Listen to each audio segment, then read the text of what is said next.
Hello മക്കളെ, അപ്പോൾ നമ്മൾ ഇന്ന് ഡിസ്കസ് ചെയ്യാൻ പോകുന്നത് 24 സ്കീമിലെ സെമസ്റ്റർ 3-ലെ MIS 3 എന്ന് പറഞ്ഞ സബ്ജക്റ്റാണ്. അതായത് mathematics for information science 3 with subject code GIMAT 301. അപ്പോൾ അതിൽ ആ മൊഡ്യൂൾ 1 ആണ് നമ്മളിവിടെ ഡിസ്കസ് ചെയ്യാൻ പോകുന്നത്. മൊഡ്യൂൾ 1-ൻ്റെ പേര് ഡിസ്ക്രീറ്റ് പ്രോബബിലിറ്റി ഡിസ്ട്രിബ്യൂഷൻ. അതിൽ വരുന്ന ടോപ്പിക്സാണ് നമ്മളിവിടെ കാണിച്ചിരിക്കുന്നത്.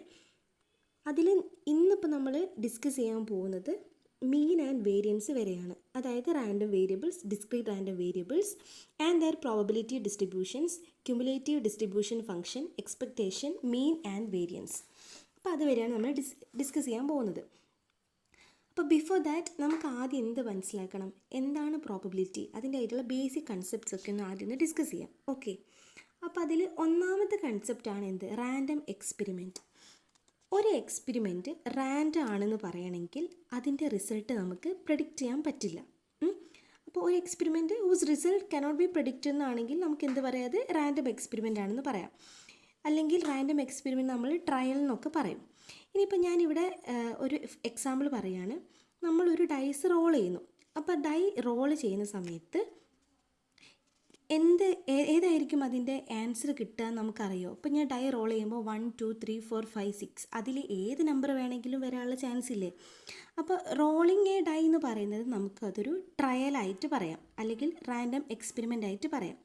ഇനിയിപ്പോൾ ഞാൻ ഈ ഡൈ റോൾ ചെയ്തിട്ട് എനിക്കിപ്പോൾ 2 എന്ന് പറഞ്ഞ നമ്പറാണ് കിട്ടിയതെങ്കിൽ ആ 2-നെ നമുക്ക് എന്ത് പറയാം, ഇവൻ്റ് എന്ന് പറയാം. അപ്പോൾ ഇവിടെ നോക്കിയാൽ രണ്ട് കൺസെപ്റ്റാണ് നമ്മൾ പഠിച്ചത്. ഒരു ഡൈ റോൾ ചെയ്യുകയാണെങ്കിൽ അത് ട്രയൽ അല്ലെങ്കിൽ റാൻഡം എക്സ്പെരിമെൻറ്റ്. ഇനി നമുക്കൊരു ആൻസർ അല്ലെങ്കിൽ നമുക്കൊരു എന്താണ് ഏത് നമ്പറാണോ കിട്ടിയത് അതിന് നമ്മൾ എന്ത് പറയും, ഇവൻ്റ് എന്ന് പറയും. ഓക്കെ അല്ലേ. ഇതിൻ്റെ കൂടെ ജസ്റ്റ് ഒന്ന് മനസ്സിലാക്കാൻ വേണ്ടി ഞാൻ ഒരു ടൈപ്പ് ഓഫ് എക്സ്പെരിമെൻറ്റും കൂടി പറയാം, ഡിറ്റർമിനിസ്റ്റിക് എക്സ്പെരിമെൻറ്റ്. അങ്ങനെ വെച്ച് കഴിഞ്ഞാൽ ഔട്ട്കം നമുക്ക് അഡ്വാൻസ് ആയിട്ട് നമുക്ക് പ്രെഡിക്റ്റ് ചെയ്യാൻ പറ്റും. അതാണ് എന്ത്, ഡിറ്റർമിനിസ്റ്റിക് എക്സ്പെരിമെൻറ്റ്. ക്ലിയർ ആണല്ലോ. ഇനി നെക്സ്റ്റ് സാമ്പിൾ സ്പേസ് എന്താണെന്ന് പറയാം. സാമ്പിൾ സ്പേസ് എന്ന് പറഞ്ഞു കഴിഞ്ഞാൽ നമുക്ക് കിട്ടുന്ന പോസിബിൾ ആയിട്ടുള്ള എല്ലാ ഔട്ട്കത്തിൻ്റെയും കളക്ഷനാണ് നമ്മൾ എന്ത് പറയുക, സാമ്പിൾ സ്പേസ് അല്ലെങ്കിൽ sample point of a random experiment എന്നൊക്കെ പറയാം. അപ്പോൾ എന്താണ് sample space? The collection of all possible outcome or sample points of a random experiment is called sample space. അപ്പോൾ നമ്മൾ സാമ്പിൾ സ്പേസിന് മെയിനായിട്ട് നമ്മൾ ഡിനോട്ട് ചെയ്യുക ക്യാപിറ്റൽ എസ് എന്നാണ് ഡിനോട്ട് ചെയ്യുക. ഇപ്പോൾ എക്സാമ്പിളായിട്ട് പറയുകയാണെങ്കിൽ ഞാനൊരു കോയിൻ ടോസ് ചെയ്യുന്നു. ഇപ്പോൾ കോയിൻ ടോസ് ചെയ്യുമ്പോൾ നമുക്ക് കിട്ടാനുള്ള ചാൻസ് എന്തൊക്കെയാണ്, ഒന്നുകിൽ ഹെഡ് വരാം അല്ലെങ്കിൽ ടെയിൽ വരാം. ഇതല്ലേ ചാൻസ് ഉള്ളൂ അല്ലേ. അപ്പോൾ നമുക്ക് പോസിബിൾ ആയിട്ടുള്ള ഔട്ട്കം എന്തൊക്കെയാണ്, ഹെഡും വരാം ടെയിലും വരാം. അതിൻ്റെ ഒരു കളക്ഷനാണ്, അതായത് അതിൻ്റെ ഒരു സെറ്റിനാണ് നമ്മൾ എന്ത് പറയുക, സാമ്പിൾ സ്പേസ് എന്ന് പറയുക. ക്ലിയർ ആണല്ലോ. ഇനി ആ സാമ്പിൾ സ്പേസിൻ്റെ സബ്സെറ്റിനാണ് എന്ത് പറയുക, ഇവൻ്റ് എന്ന് പറയുക. ക്ലിയർ ആണോ. Okay. Next mutually exclusive event. Mutually exclusive ഇവൻറ്റിനെ നമ്മൾ ഡിസ്ജോയിൻറ്റ് ഇവൻറ്റ്സ് എന്നും പറയും. അപ്പോൾ രണ്ട് ഇവൻറ്റ് ഞാൻ എടുക്കുകയാണ്, എയും ബിയും. അതൊരു സാമ്പിൾ സ്പേസിൽ രണ്ട് ഇവൻ്റാണ് എന്ത്, എയും ബിയും. അത് ഡിസ്ജോയിൻ്റ് ആണെന്ന് പറയണമെങ്കിൽ അത് രണ്ടും ഒരുമിച്ച് ഒക്കർ ചെയ്യാൻ പാടില്ല. അതായത് അതിൻ്റെ ഇൻ്റർസെക്ഷൻ എടുക്കുമ്പോൾ നൾ സെറ്റ് കിട്ടണം. അങ്ങനെയാണെങ്കിൽ നമുക്ക് എന്ത് പറയാം, അത് മ്യൂച്വലി എക്സ്ക്ലൂസീവ് ആണെന്ന് പറയാം. ഇനി next equally likely events. Equally likely events പറഞ്ഞു കഴിഞ്ഞാൽ if either of them cannot be expected to occur in the performance to the other. അതാണ് എന്ത്, ഈക്വലി ലൈക്ലി ഇവൻറ്റ്സ് എന്ന് പറഞ്ഞു കഴിഞ്ഞാൽ. ഇനി ഇൻഡിപെൻഡൻറ്റ് ഇവൻറ്റ്സ് എന്താണ് നമുക്കറിയാം അല്ലേ. അതായത് ഒക്കറൻസോ അല്ലെങ്കിൽ നോൺ ഒക്കറൻസോ അത് അങ്ങോട്ടും ഇങ്ങോട്ടും എന്ത് എഫക്റ്റ് ചെയ്യില്ല. അപ്പോൾ അതാണ് എന്ത്, ഇൻഡിപെൻഡൻറ്റ് ഇവൻറ്റ് എന്ന് പറഞ്ഞു കഴിഞ്ഞാൽ. അതായത് if the occurrence or non occurrence of an event does not effect the occurrence and non occurrence of other. അപ്പോൾ ഇതൊക്കെ നമുക്ക് അറിയുന്ന കാര്യങ്ങളാണ്, വീണ്ടും എക്സ്പ്ലനേഷൻ്റെ ആവശ്യമില്ലെന്നാണ് എനിക്ക് തോന്നുന്നത്.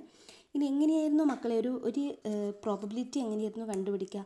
പ്രോബബിലിറ്റി എന്ന് പറഞ്ഞാൽ എന്താണ്, number of favourable outcome by total outcome, അല്ലെങ്കിൽ number of favourable cases by total number of cases. അപ്പോൾ അറിയാലോ, പ്രോബബിലിറ്റി നമ്മൾ പി ഓഫ് സംതിങ്ങോ അല്ലെങ്കിൽ പി എന്നൊക്കെയാണ് നമ്മൾ ഡിനോട്ട് ചെയ്യുക. ക്ലിയർ ആണല്ലോ. ഓക്കെ. ഇനി റാൻഡം വേരിയബിളിലോട്ട് പോകാം. അപ്പോൾ റാൻഡം വേരിയബിൾ എന്ന് പറഞ്ഞു കഴിഞ്ഞാൽ A random variable X on A sample space S is A function x from s to r which assigns a real number x of s to each sample point s of s. ഇപ്പോൾ random variable എന്ന് പറഞ്ഞു കഴിഞ്ഞാൽ നമ്മൾ ഒരു sample സ്പേസിൽ random variable X എടുക്കുകയെന്ന് വിചാരിക്കാം. ഈ X എന്ന് പറഞ്ഞ എക്സിൻ്റെ ഡൊമെയിൻ ആണ് ക്യാപിറ്റൽ എസ് ആൻഡ് റേഞ്ച് ആണ് എന്ത് set of all real numbers. Capital S എന്ന് പറഞ്ഞാൽ എന്തായിരുന്നു സാമ്പിൾ സ്പേസ്. അപ്പോൾ ഡൊമെയിന് സാമ്പിൾ സ്പേസും റേഞ്ച് എന്താണ് വരുന്നത് റിയൽ നമ്പറും. ഇനി അതിൻ്റെ അകത്തുള്ള അതൊരു നമ്പർ റിയൽ നമ്പറിനെ അസൈൻ ചെയ്യും. അതാണ് എക്സ് ഓഫ് എസ് എന്ന് ഇവിടെ ഉദ്ദേശിച്ചിരിക്കുന്നത്. അപ്പോൾ എക്സ് ഓഫ് എസ് അത് എങ്ങനെയാണ് ഓരോ സാമ്പിൾ പോയിൻറ്റിനും ഒരു അസൈൻ ചെയ്യാൻ പറ്റുന്ന എക്സ് ഓഫ് എസ് ഫോർമാറ്റിലുള്ള കാര്യത്തിനാണ് നമ്മൾ എന്ത് പറയുക റാൻഡം വേരിയബിൾ എന്ന് പറയാം. ഓക്കെ, ഇനി റാൻഡം വേരിയബിൾ 2 ടൈപ്സ് ആണുള്ളത്. ഡിസ്ക്രീറ്റ് റാൻഡം വേരിയബിളും കണ്ടിന്യൂസ് റാൻഡം വേരിയബിളും. അപ്പോൾ ഡിസ്ക്രീറ്റ് റാൻഡം വേരിയബിൾ എന്ന് പറഞ്ഞു കഴിഞ്ഞാൽ അവിടെ 2 കാര്യങ്ങളാണ് ഉണ്ടാവുക. ഒന്ന് ആലോചിച്ചാൽ മതി. കൗണ്ടബിളി ഇൻഫിനിറ്റും ഉണ്ടായിരിക്കും, കൗണ്ടബിളി ഫൈനൈറ്റും ഉണ്ടായിരിക്കും. നമുക്ക് കൗണ്ട് ചെയ്യാൻ പറ്റുന്ന ടൈപ്പ് ഇതാണ് ഇവിടെ ഉദ്ദേശിച്ചിരിക്കുന്നത് ഡിസ്ക്രീറ്റ് റാൻഡം വേരിയബിൾ എന്ന് ഉദ്ദേശിച്ച് കഴിഞ്ഞാൽ. ഇപ്പോൾ ഫോർ എക്സാമ്പിൾ ആയിട്ട് number of students in A class. അതെന്താ, നമുക്കൊരു ക്ലാസ്സിലെ സ്റ്റുഡൻസിന് നമുക്ക് കറക്റ്റായിട്ട് നമുക്ക് പറയാൻ പറ്റില്ലേ. അങ്ങനെയുള്ളത് നമുക്ക് എന്ത് പറയാം കൗണ്ടബിളി ഫൈനൈറ്റിന് എക്സാമ്പിളാണെന്ന് പറയാം. ഇനി number of books in A shelf count ചെയ്യാൻ പറ്റൂലേ, അത് ഫൈനൈറ്റും ആണ്. അപ്പോൾ നമുക്ക് എന്ത് പറയാം അത് കൗണ്ടബിളി ഫൈനൈറ്റ്, അതൊരു ഡിസ്ക്രീറ്റ് റാൻഡം വേരിയബിൾ ആണെന്ന് പറയാം. ഇനി സ്റ്റാർസ് ഇൻ എ സ്കൈ എന്ന് പറഞ്ഞു കഴിഞ്ഞാൽ നമുക്ക് ഇങ്ങനെ ഇൻഫിനിറ്റ് നമ്പർ ഓഫ് എണ്ണം ഉണ്ടായിരിക്കില്ലേ. അപ്പോൾ നമുക്കതിനെ കൗണ്ടബിളി ഫൈനൈറ്റ് ഇൻഫിനിറ്റ് എന്ന് പറയാം. ഇനി റൈസ് ഇൻ എ സാക്ക്, അതായത് ഒരു ചാക്കിൻ്റെ അകത്തുള്ള അരിൻ്റെ എണ്ണം, അത് നമുക്ക് കൗണ്ടബിളി ഇൻഫിനിറ്റിൽ പറയാം. കാരണം ഇൻഫിനിറ്റ് നമ്പർ ഓഫ് അരീസ് അല്ലെങ്കിൽ റൈസ് ഉണ്ടായിരിക്കില്ലേ. അപ്പോൾ ഇനി രണ്ടാമത്തെ ടൈപ്പാണ് continuous random variable. Continuous random variable എന്ന് പറഞ്ഞാൽ എന്തായിരിക്കും, ഡിസ്ക്രീറ്റ് എന്ന് പറഞ്ഞാൽ കൗണ്ടബിൾ ആണ്. അതിൽ തന്നെ 2 കേസ് കൗണ്ടബിളി ഇൻഫിനിറ്റും ഫൈനൈറ്റും. ഇനി കണ്ടിന്യൂസ് റാൻഡം വേരിയബിൾ എന്ന് പറഞ്ഞാൽ എന്തായിരിക്കും അൺകൗണ്ടബിൾ. അപ്പോൾ അൺകൗണ്ടബിൾ ആയിട്ട് വരുന്ന റാൻഡം വേരിയബിൾസിനാണ് നമ്മളെന്ത് പറയുക കണ്ടിന്യൂസ് റാൻഡം വേരിയബിൾ എന്ന് പറയാം. അപ്പോൾ ഇവിടെ എങ്ങനെ ആലോചിച്ചാൽ മതി, ഒരു റേഞ്ചിനുള്ളിൽ പറയുകയാണെങ്കിൽ അത് കണ്ടിന്യൂസ് ആയിരിക്കും. അതായത് നമുക്കിപ്പോൾ ഒരു ക്ലാസ്സിൻ്റെ അകത്തുള്ള സ്റ്റുഡൻസിൻ്റെ ഹൈറ്റിനെ കുറിച്ച് പറയുകയാണെന്ന് വിചാരിക്കുക. അപ്പോൾ നമ്മൾ പറയുകയാണ് ഇപ്പോൾ 150 സെൻറ്റിമീറ്ററിനും 180 സെൻറ്റിമീറ്ററിനും ഇടയിലുള്ള സ്റ്റുഡൻസാണ് ആ ക്ലാസ്സിലുള്ളത്. അപ്പോൾ അതൊരു റേഞ്ച് ആയില്ലേ. അങ്ങനെ മെൻഷൻ ചെയ്ത് പറയുകയാണെങ്കിൽ അത് കണ്ടിന്യൂസ് റാൻഡം വേരിയബിളാണ്. അപ്പോൾ കണ്ടിന്യൂസ് റാൻഡം വേരിയബിൾ അവിടെ നിൽക്കട്ടെ, അത് നമുക്ക് മൊഡ്യൂൾ 2 പഠിക്കാനുണ്ട് ഡീറ്റെയിൽഡ് ആയിട്ട്. അപ്പോൾ നമ്മൾ ഈ മൊഡ്യൂളിൽ ഫുള്ള് ഡിസ്ക്രീറ്റ് റാൻഡം വേരിയബിൾസിനെ കുറിച്ചാണ് പഠിക്കുന്നത്. ഓക്കെ ആണല്ലോ. ഇനി അടുത്തൊരു കേസ് പറഞ്ഞാൽ പ്രോബബിലിറ്റി മാസ് ഫംഗ്ഷൻ അല്ലെങ്കിൽ PMF എന്നൊക്കെ നമുക്ക് പറയാം. അതെന്താണെന്നാണ് പറയുന്നത്. അപ്പോൾ ഞാൻ ജസ്റ്റ് ഒരു എക്സാമ്പിൾ വെച്ച് പറഞ്ഞുതരാം. ഒരു ടൈം റോൾ ചെയ്യുന്നു. അപ്പോൾ ആ റോൾ ചെയ്യുന്ന സമയത്ത് നമുക്ക് വരാനുള്ള ചാൻസസ് ഏതൊക്കെയാണ്, ഒന്നെങ്കിൽ 1 വരാം, 2 വരാം, 3 വരാം, 4, 5, 6 ഈ 6 എണ്ണം വീഴാനുള്ള ചാൻസേ ഉള്ളൂ. ഇനിയിപ്പോൾ ഞാൻ ചോദിക്കുന്നതാണ് 1 വരാനുള്ള, അതായത്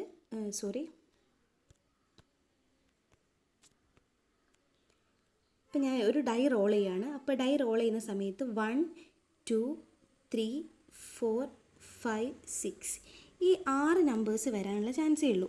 അപ്പോൾ ഞാൻ ചോദിക്കുകയാണ്, ഇനിയിപ്പോൾ ഞാൻ ഒരു ടൈം ഒരു ഡൈ റോൾ ചെയ്യുന്ന സമയത്ത് 1 വീഴാനുള്ള പോസിബിലിറ്റി അല്ലെങ്കിൽ 1 വീഴാനുള്ള പ്രോബബിലിറ്റി എന്തായിരിക്കും, ടോട്ടൽ 6 ഔട്ട്കം ആണുള്ളത്. അതിൽ 1 വീഴാനുള്ള പ്രോബബിലിറ്റി എത്രയായിരിക്കും നമുക്കറിയാം. എത്ര ആൻസർ കിട്ടുക 1/6 അല്ലേ. അപ്പോൾ 1 വീഴാനുള്ള ചാൻസ് എത്രയാണ് 1/6. ഇനി ഞാൻ നെക്സ്റ്റ് ചോദിക്കുകയാണ്, what is the probability of getting 2 when a die is rolling. അപ്പോൾ ഡൈ റോൾ ചെയ്യുന്ന സമയത്ത് 2 കിട്ടാനുള്ള പ്രോബബിലിറ്റി എന്താണ്, അതും എന്തായിരിക്കും വരിക 1/6 അല്ലേ. ഈ 2 എന്ന് പറഞ്ഞ നമ്പർ 6ൽ ഒരാളാണ്. ഇനി 3 വീഴാനുള്ള പോസിബിലിറ്റിയോ, അതും 1/6. 4 വീഴാനുള്ളത് 1/6. അടുത്തത് 5 വീഴാനുള്ള പ്രോബബിലിറ്റി 1/6. ഇനി 6 വീഴാനുള്ളതോ, അതും 1/6. ഇതാണ് പ്രോബബിലിറ്റി. ഇനി ഞാൻ ഇവിടെ പറയുന്നത് എന്താണ്, പ്രോബബിലിറ്റി മാസ് ഫംഗ്ഷനെ കുറിച്ചാണ്. ഈ പ്രോബബിലിറ്റി മാസ് ഫംഗ്ഷൻ എന്താണെന്ന് ചോദിച്ചു കഴിഞ്ഞാൽ നമുക്ക് കിട്ടിയ റാൻഡം വേരിയബിൾസിന് എല്ലാത്തിനും പ്രോബബിലിറ്റി ഉണ്ടായിരിക്കണം. അതായത് ഓരോ ഔട്ട്കത്തിനും അല്ലെങ്കിൽ ഓരോ റാൻഡം വേരിയബിൾസിനും പ്രോബബിലിറ്റി ഉണ്ടായിരിക്കണം. കൂടാതെ നമുക്ക് 2 കണ്ടീഷൻസ് ഉണ്ട്. ഓരോന്നിൻ്റെ അതായത് നമുക്ക് ഈ 6 പ്രോബബിലിറ്റി എപ്പോഴും greater than or equal to 0 ആയിരിക്കണം. 1/6 എന്ന് പറഞ്ഞാൽ എന്താണ്? 0-നേക്കാട്ടും വലുതല്ലേ? ഒന്നുകിൽ 0 അല്ലെങ്കിൽ 0-നേക്കാട്ടും ഗ്രേറ്റർ ആയിട്ടുള്ള പ്രോബബിലിറ്റി ആയിരിക്കണം ഈച്ച് വേരിയബിൾസിന് ഉണ്ടായിരിക്കേണ്ടത്. നെക്സ്റ്റ് കണ്ടീഷൻ എന്താ വെച്ച് കഴിഞ്ഞാൽ ഈ പ്രോബബിലിറ്റി എല്ലാം ആഡ് ചെയ്ത് കഴിഞ്ഞാൽ നമുക്ക് 1 കിട്ടണം. 1 കിട്ടുമെന്ന് ചെക്ക് ചെയ്ത് നോക്കുക. അപ്പോൾ നോക്കിയേ 1/6 പ്ലസ് 1/6 പ്ലസ് 1/6 പ്ലസ് അങ്ങനെ 6 ടൈം ആഡ് ചെയ്യുന്ന സമയത്ത് എന്താ നമുക്ക് കിട്ടുക? 6/6 അല്ലേ? 6/6 എന്ന് പറഞ്ഞാൽ എത്രയാണ്? 1. അപ്പോൾ ടോട്ടൽ പ്രോബബിലിറ്റി 1. ക്ലിയർ ആണല്ലോ? അപ്പോൾ ടോട്ടൽ പ്രോബബിലിറ്റി 1ഉം ഈച്ച് വാല്യൂസിന് അല്ലെങ്കിൽ ഈച്ച് റാൻഡം വേരിയബിളിന് പ്രോബബിലിറ്റി ഉണ്ടായിരിക്കണം. ആ ഉണ്ടാവേണ്ട പ്രോബബിലിറ്റി എപ്പോഴും greater than or equal to 0 ആയിരിക്കണം. ക്ലിയർ ആണല്ലോ? ഇനി നമുക്കറിയുന്ന കാര്യം എന്താ? 0-ൻ്റെ 1-ൻ്റെ ഇടയിലായിരിക്കണം എന്ത്? പ്രോബബിലിറ്റീൻ്റെ റേഞ്ച്. അതൊക്കെ നമുക്ക് അറിയുന്ന കാര്യമല്ല, നമ്മൾ പഠിച്ചല്ലേ. ഇനി ഡെഫിനിഷനിലോട്ട് പോവാം. Let A random variable X assumes the values x1, x2, etc. xn with probabilities p1, p2, p3, etc. pn respectively such that p of x equal to xi equal to pi greater than equal to 0 or 0 less than or equal to pi less than or equal to 1. And second condition, summation I equal to 1 to n pi equal to 1. ഈ simple അറിയാലോ? ഈ ഇവിടെ കാണിച്ചിരിക്കുന്ന simple അറിയാലോ? അത് summation, അതായത് add ചെയ്ത് കിട്ടിക്കഴിഞ്ഞാൽ എല്ലാ പ്രോബബിലിറ്റിയും കൂടി ആഡ് ചെയ്ത് കഴിഞ്ഞാൽ 1 കിട്ടണം. ഇനി ഞാനിവിടെ ഒന്നുകൂടി പറയുകയാണ്. പ്രോബബിലിറ്റി മാസ് ഫംഗ്ഷൻ നമുക്ക് P എന്ന് എഴുതാം, P of x എന്ന് പറയാം, അല്ലെങ്കിൽ f of x എന്ന് പറയാം. അപ്പോൾ ഈ 3 രീതിയിലും നമുക്ക് പറയാം. അപ്പോൾ പ്രോബബിലിറ്റി മാസ് ഫംഗ്ഷൻ എന്താണെന്ന് ചോദിച്ചു കഴിഞ്ഞാൽ ആദ്യം മനസ്സിലാവേണ്ടത് ഓരോ റാൻഡം വേരിയബിളിനും പ്രോബബിലിറ്റി ഉണ്ടായിരിക്കണം. ആ probability greater than or equal to 0 ആയിരിക്കണം. കിട്ടിയ എല്ലാ പ്രോബബിലിറ്റിയും കൂടി കൂട്ടിക്കഴിഞ്ഞാൽ 1 കിട്ടണം. ക്ലിയർ ആണല്ലോ? എളുപ്പമല്ലേ? നെക്സ്റ്റ് ഇതിനെ ബേസ് ചെയ്തിട്ടുള്ള പ്രോബ്ലംസ് നമുക്ക് ചെയ്യാം. അപ്പോൾ ഫസ്റ്റ് ക്വസ്റ്റ്യൻ ഇതൊരു PYQ ആണ്. അപ്പോൾ കറക്റ്റായിട്ട് ശ്രദ്ധിക്കാം. Given that f of x equal to k/2 raised to x is a probability distribution for a random variable that can take values x equal to 0, 1, 2, 3, 4. Find k. Second question, p of x less than or equal to 1, p of x greater than 1, 4, p of x greater than or equal to 3, p of 2 less than or equal to x less than 4, the probability that x is even. അപ്പോൾ നമുക്ക് ഇവിടെ തന്നിരിക്കുന്നത് എന്താ? ഒരു function, ഒരു probability distribution function തന്നിട്ടുണ്ട്. f of x equal to k/2 raised to x. ഞാൻ നേരത്തെ പറഞ്ഞല്ലോ. അപ്പോൾ പ്രോബബിലിറ്റി ഡിസ്ട്രിബ്യൂഷൻ ഫംഗ്ഷന് അല്ലെങ്കിൽ പ്രോബബിലിറ്റി മാസ് ഫംഗ്ഷനൊക്കെ നമുക്ക് പിന്നെ എങ്ങനെ പറയാം? f of x എന്നും പറയാം, p of x എന്നൊക്കെ പറയാം. അപ്പോൾ f of x എന്ന് പറഞ്ഞു കഴിഞ്ഞാൽ കൺഫ്യൂഷൻ അടിക്കരുത്. ഓക്കെ. അപ്പോൾ f of x ഇവിടെ തന്നിട്ടുണ്ട്, k/2 raised to x ആണെന്ന് തന്നിട്ടുണ്ട്. ഇനി നമുക്ക് എന്താ പറഞ്ഞത്? ഒരു റാൻഡം വേരിയബിൾ എടുക്കുന്ന വാല്യൂസ് ഏതൊക്കെയാണ്? എക്സിൻ്റെ വാല്യൂസ് പോകുന്നത് 0, 1, 2, 3, 4 ആണ്. പിന്നെ കുറേ കാര്യങ്ങൾ നമുക്ക് ചോദിച്ചിട്ടുണ്ട്. അപ്പോൾ ആദ്യം നമുക്ക് കണ്ടുപിടിക്കേണ്ടത് k ആണ്. അപ്പോൾ അതിന് വേണ്ടിയിട്ട് നമുക്ക് ആദ്യം ഒരു ടേബിൾ ഉണ്ടാക്കാം. അപ്പോൾ ടേബിൾ ഉണ്ടാക്കുന്ന സമയത്ത് ശ്രദ്ധിക്കേണ്ടത് എക്സിൻ്റെ വാല്യൂസാണ് നമ്മൾ ആദ്യം ഫസ്റ്റ് കോളത്തിൽ എഴുതേണ്ടത്. അപ്പോൾ എക്സിൻ്റെ വാല്യൂസ് ഏതൊക്കെയാണ്? 0, 1, 2, 3, 4. ഇനി തന്നിരിക്കുന്ന ഫംഗ്ഷൻ എന്താ? f of x എന്ന് പറഞ്ഞു കഴിഞ്ഞാൽ k/2 raised to x ആണ്. അപ്പോൾ k/2 raised to x എന്ന് പറയുമ്പോൾ നമുക്ക് എങ്ങനെ ഓരോന്ന് എക്സിൻ്റെ സ്ഥാനത്ത് ഓരോ വാല്യൂസ് കൊടുക്കുക, കണ്ടുപിടിക്കാം. അപ്പോൾ എക്സിന് 0 കൊടുക്കുമ്പോൾ f of xൻ്റെ വാല്യൂ എന്തായിരിക്കും? k/2 raised to 0. അപ്പോൾ 2 raised to 0ൻ്റെ വാല്യൂ 1 അല്ലേ? അപ്പോൾ k/1 എന്ന് പറഞ്ഞാൽ 1 k. ഓക്കെ. അപ്പോൾ k/1 k ആണ് വരിക. ഇനി നെക്സ്റ്റ് എക്സിന് 1 കൊടുക്കുക. എക്സിന് 1 കൊടുക്കുന്ന സമയത്ത് എന്തായിരിക്കും വരിക? k/2 raised to 1. k/2 raised to 1 എന്ന് പറഞ്ഞാൽ k/2. ഇനി എക്സിന് 2 കൊടുക്കുമ്പോൾ k/2 raised to 2. 2 raised to 2 എത്രയാണ്? 4. അപ്പോൾ k/4 എന്ന് എഴുതാം. ഇനി എക്സിന് 3 കൊടുക്കുമ്പോൾ k/2 ക്യൂബ്. അപ്പോൾ 2 ക്യൂബ് എത്രയാണ്? 8. അപ്പോൾ k/8. ഇനി നെക്സ്റ്റ് k/16 അല്ലേ? എക്സിന് 4 കൊടുക്കുമ്പോൾ 2 raised to 4 16. അപ്പോൾ ഈ ടേബിൾ ക്ലിയർ ആണോ എന്ന് നോക്കുക. അപ്പോൾ ആദ്യം ഇങ്ങനെ ഒരു ക്വസ്റ്റ്യൻ കണ്ടു കഴിഞ്ഞാൽ ആദ്യം നമ്മൾ ടേബിൾ ക്രിയേറ്റ് ചെയ്യാണ് ചെയ്യേണ്ടത്. നമുക്കിവിടെ തന്നിട്ടുണ്ട് എന്താ? Given that f of x equal to k/2 raised to x is a probability distribution തന്നിട്ടുണ്ട്. അങ്ങനെയാണെങ്കിൽ നമുക്ക് എന്തറിയാം? ഈ പ്രോബബിലിറ്റി എല്ലാം കൂടി കൂട്ടിക്കഴിഞ്ഞാൽ 1 ആണെന്ന് അറിയാം. അതല്ലേ നമ്മൾ ഒരു കണ്ടീഷൻ. അപ്പോൾ സമ്മേഷൻ p of x എന്ന് പറഞ്ഞു കഴിഞ്ഞാൽ 1 ആണ് നമുക്ക് ഓൾറെഡി അറിയുന്ന കാര്യമാണ്. അപ്പം ഞാൻ അടുത്ത് ചെയ്യാൻ പോകുന്നത് ഇവിടെ തന്നിരിക്കുന്ന എല്ലാ പ്രോബബിലിറ്റിയും കൂടി നമ്മൾ കണ്ടുപിടിച്ചിരിക്കുന്നത് എല്ലാ പ്രോബബിലിറ്റിയും കൂടി കൂട്ടിയിട്ട് അത് 1 ആണെന്ന് നമുക്കറിയാം. കാരണം ക്വസ്റ്റ്യനിൽ ക്ലിയർ ആയിട്ട് തന്നിട്ടുണ്ട് ഈസ് എ പ്രോബബിലിറ്റി ഡിസ്ട്രിബ്യൂഷൻ എന്ന്. അപ്പോൾ എഫ് ഓഫ് എക്സ് ഒരു പ്രോബബിലിറ്റി ഡിസ്ട്രിബ്യൂഷൻ ആണെങ്കിൽ ആ 2 കണ്ടീഷൻ സാറ്റിസ്ഫൈ ചെയ്യും. ഒന്നെങ്കിൽ എന്താണ് 2 കണ്ടീഷൻ എന്തൊക്കെയാണ്? എല്ലാ പ്രോബബിലിറ്റിയും greater than or equal to 0 ആയിരിക്കും. അതേപോലെ പ്രോബബിലിറ്റീസ് എല്ലാം കൂടി സം ചെയ്ത് കഴിഞ്ഞാൽ നമുക്ക് 1 കിട്ടണം. ഇനി ഇതെല്ലാം കൂടി സം ചെയ്യുക. അപ്പോൾ K plus K by 2 plus K by 4 plus K by 8 plus K by 16 equal to 1 എന്ന് എഴുതി. ക്ലിയർ ആണല്ലോ? ഇനി എല്ലാത്തിലും കോമൺ ആയിട്ടുള്ളത് ആരാ? കെ. അപ്പോൾ കെ വെളിയിലെടുക്കുന്ന സമയത്ത് 1 plus 1 by 2 plus 1 by 4 plus 1 by 8 plus 1 by 16 equal to 1 എന്ന് കിട്ടി. ഇനി ആഡ് ചെയ്യാൻ ബുദ്ധിമുട്ടില്ലല്ലോ. ഇതെല്ലാം കൂടി ആഡ് ചെയ്ത് കഴിയുമ്പോൾ നമുക്ക് എന്ത് കിട്ടും? അല്ലെങ്കിൽ എന്താണ് LCM വെച്ച് ചെയ്യുന്ന സമയത്ത് കെ ഇൻറ്റു 31/16 എന്ന് കിട്ടും. അത് ഈക്വൽ ടു 1 എഴുതി. ഇനി കെ കണ്ടുപിടിക്കാൻ നമുക്ക് എളുപ്പമല്ലേ? ഈ 31/16 അങ്ങോട്ടേക്ക് പോകുന്ന സമയത്ത് 16/31 ആയി. അപ്പോൾ കെൻ്റെ വാല്യൂ കണ്ടുപിടിച്ച്. അതായിരുന്നു നമ്മളെ ഒന്നാമത്തെ ക്വസ്റ്റ്യൻ. ക്ലിയർ ആണോ? ഒന്നാമത്തെ ക്വസ്റ്റ്യൻ ക്ലിയർ ആണോ? ഇനി രണ്ടാമത്തെ ക്വസ്റ്റ്യൻ എന്താണ്? എന്തായിരുന്നു നമ്മളെ രണ്ടാമത്തെ question? Find P of X less than or equal to 1. Okay, അപ്പോൾ P of X less than or equal to 1 കണ്ടുപിടിക്കുന്നതിന് മുന്നേ നമുക്ക് നമ്മൾ ഇപ്പോൾ കെൻ്റെ വാല്യൂ കണ്ടുപിടിച്ചില്ലേ? അപ്പോൾ ഈ ടേബിൾ ഒന്നും കൂടി റിവൈസ് ചെയ്ത് എഴുതാമല്ലോ. കെൻ്റെ സ്ഥാനത്ത് എന്ത് കൊടുക്കുക? 16/31. അങ്ങനെ ഈ ടേബിൾ ഒന്ന് എന്ത് ചെയ്യുക? വീണ്ടും എന്ത് ചെയ്യുക? ഒന്ന് കംപ്ലീറ്റ് ചെയ്യുക. ഓക്കെ, അപ്പോൾ ആ ടേബിൾ ഞാൻ ഒന്നും കൂടി ഇവിടെ കംപ്ലീറ്റ് ചെയ്ത് എഴുതി. എന്താണ്?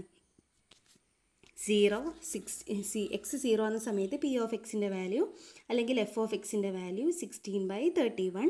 എക്സ് 1 ആവുന്ന കേസിൽ 8/31. എക്സ് 2 ആവുന്ന കേസിൽ 4/31. എക്സ് 3 ആകുമ്പോൾ 2/31. എക്സ് 4 ആകുമ്പോൾ 1/31. ക്ലിയർ ആണോ? നമുക്ക് കണ്ടുപിടിക്കേണ്ടത് എന്താണ്? P of X less than or equal to 1 ആണ്. X less than or equal to 1 എന്ന് പറഞ്ഞാൽ എന്താ? അതിൻ്റെ മീനിങ് എന്താ? എക്സ് 1 ആവാം, പിന്നെ 1 കുറയുകയും വേണം. 1 എന്തായാലും അത് ഇൻക്ലൂഡ് ചെയ്യും. പിന്നെ കൂടെ എന്താ? ലെസ് ദാൻ എന്ന് പറയുമ്പോൾ 1 കുറയുകയും വേണം. അപ്പോൾ നമുക്ക് എന്തൊക്കെ എഴുതാം ഇവിടെ? ഇവിടെ എക്സിൻ്റെ വാല്യൂ പറഞ്ഞാൽ 0 സ്റ്റാർട്ട് ചെയ്യുന്നത്. അപ്പോൾ നമുക്ക് ഇവിടുന്ന് ഏതൊക്കെ വേണം? എക്സ് 0 വേണം, 1 വേണം. കാരണം less than or equal to 1 എന്നാണ്. അപ്പോൾ ഇത് രണ്ടും ഇൻക്ലൂഡ് ചെയ്യല്ലോ. അപ്പോൾ നമുക്ക് എന്ത് എഴുതാം? എങ്ങനെയാണ് നമ്മൾ P of X less than or equal to 1 കണ്ടുപിടിക്കുക? P of X equal to 0 plus P of X equal to 1 എഴുതാം. എക്സ് 0 ആവുന്ന സമയത്ത് പിൻ്റെ വാല്യൂ എന്താണ്? എക്സ് പിൻ്റെ വാല്യൂ എന്താ മക്കളെ പറഞ്ഞേ?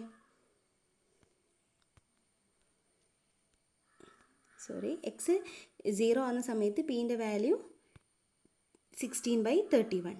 ഇനി എക്സ് 1 ആവുന്ന കേസിൽ പിൻ്റെ വാല്യൂ 8/31. അപ്പോൾ അത് രണ്ടും കൂടി ആഡ് ചെയ്താൽ പോരെ? അപ്പോൾ 16/31 പ്ലസ് 8/31 എന്ന് പറഞ്ഞാൽ നമുക്ക് എന്ത് കിട്ടും? 24/31 ആൻസർ കിട്ടും. അപ്പോൾ അതാണ് നമ്മളെ രണ്ടാമത്തെ ക്വസ്റ്റ്യൻ. ഇനി മൂന്നാമത്തെ ക്വസ്റ്റ്യൻ എന്തായിരിക്കും? P of X greater than 1. P of X greater than 1 എന്ന് പറഞ്ഞാൽ അതിൽ തന്നെ മീനിങ് എന്താ? എക്സ് ഗ്രേറ്റർ ദാൻ 1 എന്ന് പറഞ്ഞാൽ 1 ഇൻക്ലൂഡ് ചെയ്യാൻ പാടില്ല. 1ന് ശേഷമുള്ള നമ്പേഴ്സ് എല്ലാം ഉണ്ടാവാൻ വേണം, അല്ലേ? അപ്പോൾ 1ന് ശേഷമുള്ള നമ്പേഴ്സ് എന്ന് പറഞ്ഞാൽ ഇവിടെ ഏതൊക്കെയാണ് വരിക? 1 ഉണ്ടാവാൻ പാടില്ല. അപ്പോൾ ബാക്കി ഏതൊക്കെയാണ് വേണ്ടത്? 2 3 4. അപ്പോൾ ഇത് മൂന്നും കൂടി ആഡ് ചെയ്താൽ പോരെ? അപ്പോൾ ഇത് മൂന്നും കൂടി ആഡ് ചെയ്യുക. 4/31 പ്ലസ് 2/31 പ്ലസ് 1/31. അത് ആഡ് ചെയ്ത് കഴിഞ്ഞാൽ നമുക്ക് എന്ത് കിട്ടും? 7/31. ഇനി അല്ലെങ്കിൽ വേറൊരു വഴിയുണ്ട്, വേറൊരു മെത്തേഡാണ്. P of X greater than 1 ചോദിച്ചു കഴിഞ്ഞാൽ നമുക്കറിയാലോ 1 ആണ് നമ്മളെ ടോട്ടൽ സമ്മ്. അപ്പോൾ അതിൻ്റെ അകത്ത് നിന്ന് ഈ P of X greater than 1 എന്ന് പറഞ്ഞു കഴിഞ്ഞാൽ എങ്ങനെ എഴുതാം? 1ൽ നിന്ന് P of X less than or equal to 1 എന്ത് ചെയ്യുക? മൈനസ് ചെയ്യുക. ഇനി വേറെ രീതിയിൽ എഴുതാം. ഇനിയിപ്പോൾ വേറെ നമുക്ക് ചോദിച്ച് വയ്ക്കാം. P of X less than or equal to 1 ചോദിച്ചെന്ന് വിചാരിക്കുക. അങ്ങനെയാണെങ്കിൽ നമുക്ക് എങ്ങനെ എഴുതാം? 1 മൈനസ് പി ഓഫ്, ഇവിടെ less than or equal to ആണെങ്കിൽ അപ്പുറത്ത് എന്ത് കൊടുക്കണം? ഗ്രേറ്റർ ദാൻ എന്ന് കൊടുക്കണം. അവിടെ ഈക്വൽ ടു ഉണ്ടാവാൻ പാടുണ്ടോ? ഇല്ല, കാരണം ഇവിടെ ഈക്വൽ ടു ഉണ്ട്. അപ്പോൾ ആ സൈഡിൽ ഈക്വൽ ടു ഉണ്ടാവാൻ പാടില്ല. അപ്പോൾ എക്സ് ഗ്രേറ്റർ ദാൻ 1. അപ്പോൾ ഇവിടെ മോളത്തെ കേസിൽ എന്താ? P of X greater than 1 എന്ന് പറഞ്ഞാൽ അവിടെ 1 minus P of greater than ആയതുകൊണ്ട് അവിടെ എന്ത് കൊടുക്കണം? Less than or equal to. Okay, അപ്പോൾ ആ രീതിയിലാണ് ചെയ്തത്. അപ്പോൾ രണ്ട് രീതിയിലും പഠിച്ചു വെക്കുക. P of X greater than 1 എന്ന് പറഞ്ഞാൽ നമുക്ക് അതിന് എങ്ങനെ എഴുതാം? 1 minus P of X less than or equal to 1 എഴുതാം. അപ്പം നമുക്ക് ഇവിടുന്ന് എന്താ ഡയറക്റ്റ് ആയിട്ട് നമ്മൾ മേലെ കണ്ടുപിടിച്ചിട്ടുണ്ട്. എന്താ അല്ലേ? P of X less than or equal to 1 എന്ന് പറഞ്ഞാൽ അത് 24/31 ആണ്, അല്ലേ? അപ്പോൾ നമുക്കത് ഇവിടെ കൊടുക്കാം. അപ്പോൾ 1 - 24/31 എന്ന് പറഞ്ഞാൽ എന്ത് കിട്ടും ആൻസർ? 7/31 കിട്ടും. ഓക്കെ, ഇനി next P of X greater than or equal to 3. അപ്പോൾ greater than or equal to 3 എന്ന് പറഞ്ഞാൽ 3യും ഇൻക്ലൂഡ് ചെയ്യണം, പ്ലസ് 3ൻ്റെ മേലോട്ടുള്ള നമ്പർ അതേതാണ്? 4 ആണ് ഇവിടെ ഉള്ളത്. അപ്പോൾ 3യും 4ഉം കൂടി അതിൻ്റെ പ്രോബബിലിറ്റീസ് ആഡ് ചെയ്യാം. അപ്പോൾ എക്സ് 3 ആവുന്ന കേസിൽ പ്രോബബിലിറ്റി 2/31 പ്ലസ് ഇനി P of X equal to 4 ആവുന്ന സമയത്തോ 1/31. അപ്പോൾ 2/31 പ്ലസ് 1/31 3/31. അപ്പോൾ അത് ഓക്കെ. ഇനി അടുത്തത് എന്താ? അഞ്ചാമത്തെ ക്വസ്റ്റ്യൻ ആണ് P of 2 less than or equal to X less than 4. അപ്പോൾ ഈ ഒരു കേസ് എന്താ വരുന്നത്? അപ്പോൾ P of X 2 less than or equal to X less than or equal to 4 എന്ന് പറഞ്ഞാൽ എന്താണ്? 2 ഇൻക്ലൂഡ് ചെയ്യണം, പക്ഷേ 4 ഉണ്ടാവാൻ പാടില്ല അല്ലേ? 2 മുതൽ 4 വരെയാണ്. അവിടെ ഒരു കണ്ടീഷൻ ഉണ്ട്, 2 ഇൻക്ലൂഡ് ചെയ്യാം, പക്ഷേ 4 ഇൻക്ലൂഡ് ചെയ്യാൻ പാടില്ല. അപ്പോൾ ഏതൊക്കെയായിരിക്കും വരിക? 2 ഇൻക്ലൂഡ് ചെയ്യുക, 2 കഴിഞ്ഞാൽ പിന്നെ വരുന്നത് 3. 4 ഇൻക്ലൂഡ് ചെയ്യാൻ പാടുണ്ടോ? ഇല്ല. അപ്പോൾ 4 വേണ്ട, ആവശ്യമില്ല. ഓക്കെ, അപ്പോൾ 2ഉം 3ൻ്റെയും പ്രോബബിലിറ്റീസ് ആഡ് ചെയ്താൽ മതി. എക്സ് ഈക്വൽ ടു 2 ആവുന്ന കേസിൽ probability 4/31 plus P of X equal to 3 ആവുന്ന കേസിൽ പ്രോബബിലിറ്റി 2/31. അപ്പോൾ കിട്ടുക എന്താ ആൻസർ വരിക? 6/31. ഓക്കെ, ഇനി last question P of what is the probability that X is even ആ. എക്സ് ഈവൺ ആവുന്ന കേസിൽ പ്രോബബിലിറ്റി ചോദിച്ചു. അപ്പോൾ എക്സ് ഈവൺ ആവുന്ന കേസിൽ നമുക്കിവിടെ എക്സിൻ്റെ വാല്യൂസ് എന്തൊക്കെയാണ്? 0, 1, 2, 3, 4 ആണ് എക്സിൻ്റെ വാല്യൂസ്. അപ്പോൾ എക്സ് ഈവൺ ആണെന്ന് പറഞ്ഞിട്ടുണ്ട്. അപ്പോൾ എക്സ് ഈവൺ ആവെന്ന് പറയുമ്പോൾ നമ്മൾ ഏതൊക്കെ എടുക്കണം? 0 എടുക്കണം, 2 എടുക്കണം, 4 എടുക്കണം. അപ്പോൾ ഈ മൂന്നിൻ്റെ പ്രോബബിലിറ്റീസ് ആഡ് ചെയ്ത് കഴിഞ്ഞാൽ ആൻസറായി. അപ്പോൾ എന്താ വരിക? P of X equal to 0 എന്ന കേസിൽ 16/31 ആണ് നമ്മളെ പ്രോബബിലിറ്റി. ഇനി P of X equal to 2 എന്ന കേസിൽ 4/31, P of X equal to 4 എന്ന കേസിൽ 1/31. എല്ലാം കൂടി ആഡ് ചെയ്ത് കഴിഞ്ഞാൽ 21/31. എത്രയാണ് എന്ത് വരിക? ഈ ഒരു ക്വസ്റ്റ്യൻ്റെ ആൻസർ വരിക. അപ്പോൾ നമുക്ക് ഈ ഒരു മോഡലിനകത്തുള്ള മാക്സിമം എങ്ങനെയൊക്കെ ചോദിക്കാമെന്നുള്ള എല്ലാ ടൈപ്പ് ക്വസ്റ്റ്യനും ഞാൻ ഇവിടെ ചെയ്തിട്ടുണ്ട്. അപ്പോൾ ഇത് പ്രീവിയസ് ഇയർ ക്വസ്റ്റ്യനാണ്, സോ അത്രയും ഇമ്പോർട്ടൻ്റ് ആയിട്ട് കൊടുക്കുക. കണ്ടുപിടിക്കാനുള്ള ക്വസ്റ്റ്യൻസ് എന്തായാലും ഉണ്ടായിരിക്കും. പിന്നെ ഈ ഒരു മോഡലിൽ ഇതിലേതെങ്കിലും, എല്ലാം വരാമെന്ന് ഞാൻ പറയുന്നില്ല, ഇതിലേതെങ്കിലും ഒരു മോഡൽ എന്തായാലും വരും. അപ്പോൾ മക്കൾ എല്ലാവരും എന്ത് ചെയ്യുക? ഒന്ന് ചെയ്ത് പഠിക്കുക. ഓക്കെ, അപ്പോൾ ഇനി നമുക്ക് അടുത്ത വീഡിയോയിൽ ബാക്കി പ്രോബ്ലംസും ബാക്കി കൺസെപ്റ്റും ചെയ്യാം. Okay, thank you.